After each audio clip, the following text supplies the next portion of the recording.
প্রশ্ন করলো জুলাইয়ের আমার একটা অবদান কি। আমি যেই টাইমে জুলাইয়ের ভিতরে আপনি সেলট দিছি ওই টাইমে তো মুখ দিয়ে একটা কেউ কথাও কইতে পারে নাই, মুখ দিয়ে কথাও কইতে পারে নাই, আর আমি তো বুক ফুলায় সেলট দিছি। বাংলার জনগণকে দেখাই দিছি, আসো সবাই নামো, ছাত্র জনতার পক্ষে থাকো। আমার মতন কে ভূমিকা পালন করছে? আমি আসিলাম দেখে আজকে 2 দিনে এই শেখ হাসিনা ভাইয়া গেছে গা। আমি এই সেলট দিছি দেখে 2 দিনে সব ছাত্র জনতার নামছে।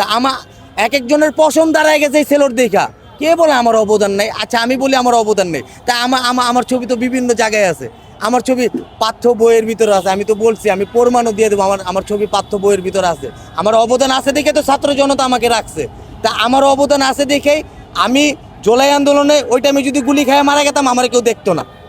ওই টাইমে যদি শেখ হাসিনা থাকতো ফাঁসির কাঠ করে কিন্তু আমি থাকতাম। আজকে যারা যারা এইসব কথা বলতেছে তারা হলো ফ্যাসিস্ট, তারা হলো আওয়ামী লীগের দোসর। তারা আমাদেরকে করতে চাইতেছে। তোমরা ভাই যতই যা করো, তোমরা এই বাংলার জমিনে আর কোনো তোমাদের ঠাঁই নাই। তোমরা হলো খুনি খুনি খুনি, খুনির বিচার এই বাংলার জমিনে হইতেই হবে ইনশাল্লাহ।